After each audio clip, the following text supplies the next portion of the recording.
বিহারের ফলাফলের প্রায় তাৎক্ষণিক পরে ত্রিপুরা রাজ্যের মধ্যে ভারতীয় জনতা পার্টির আশ্রিত সমাজবিরোধীদের দ্বারা এই বর্বর আক্রমণ শুরু হয়েছে বিরোধীদের উপরে, বিশেষ করে সিপিআইএমের উপরে। এমনকি তাদের একজন কার্যকর্তা প্রকাশ্যে ক্যামেরার সামনে বলছেন যে সিপিআইএমকে এবং তাদের যদি কোনো কর্মসূচি তারা করে তাদের দৈহিকভাবে আক্রমণ করা হবে, তাদের শিক্ষা দেওয়া হবে।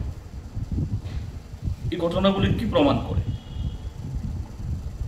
যে বিহারের ফলাফল সম্পর্কে ভারতীয় জনতা পার্টি শুধু ত্রিপুরাতে না, সারা দেশে তারা খুব গুরুতর সন্দিহান ছিলেন।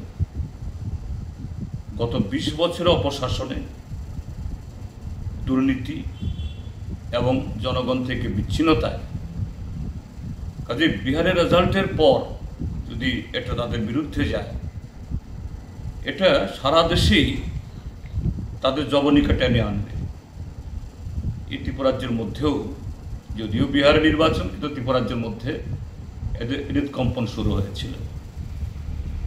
কিন্তু সেখানে যদিও এগুলো আরও পরীক্ষা নিরীক্ষা আরও বিস্তৃতভাবে এই এগুলা সম্পর্কে বিশ্লেষণ করার পর তারপর বলাই সমীচীন হবে, কিন্তু প্রাথমিকভাবে সারা দেশ থেকেই এটা অভিযোগগুলো উঠছে। বিভিন্ন মিডিয়া থেকে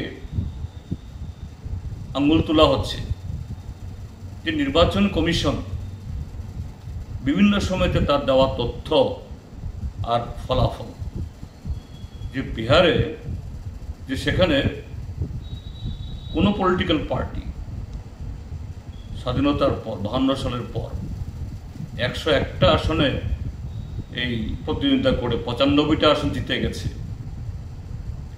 এবং সেখানে প্রায় 70% কাছাকাছি ভোট পেয়েছে। এটা বিহারের ইতিহাস কখনো হয়নি। আর আরেকটা তথ্য ভেসে আসছে, স্বয়ং মুখ্য নির্বাচন কমিশনার বলছেন বিহারের মোট ভোটার 7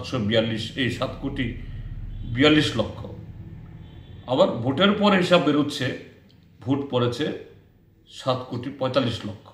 তার মানে 100% বেশি যদি তথ্য সঠিক হয়ে থাকে, কিন্তু নির্বাচন কমিশন বলছেন 67%।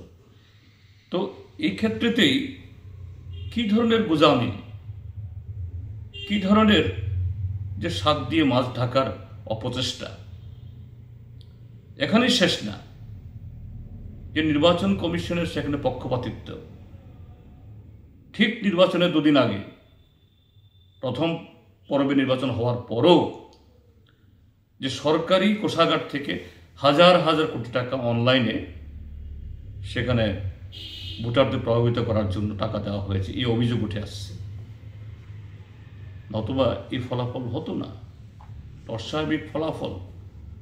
কাজেই এইভাবে একটা ম্যানিপুলেশন করে এই ফল হওয়ার পর ত্রিপুরা রাজ্যের বিজেপির যারা এই দিন গুনছিল, হাফ ছেড়ে তারা বেঁচেছে। কাজেই এই যে অস্বাভাবিক প্রতিক্রিয়া, ঠিক আছে বিহারে তারা জিতেছে, বাজি পটকা ফাটাতেই পারে, বিজয় মিছিল করতেই পারে, কেউ আপত্তি করবে না।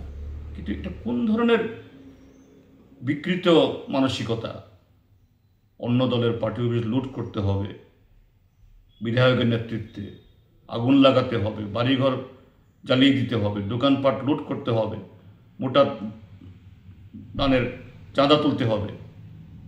এই হলো ভারতীয় জনতা পার্টি। গণতন্ত্রের প্রতি তাদের কোনোদিন শ্রদ্ধা ছিল না, এখনও নেই, থাকবে না। শুধু তাদের বিরুদ্ধে নিন্দা বাক্য নয়, আগামী দিন সমস্ত গণতান্ত্রিক শক্তি ঐক্যবদ্ধভাবে এদের মোকাবেলা করাই হবে মূল কাজ, গণতন্ত্র রক্ষার জন্য এবং দেশ থেকে এই গণতন্ত্র বিরোধী, সংবিধান বিরোধী এই শক্তিকে হটানোর জন্য।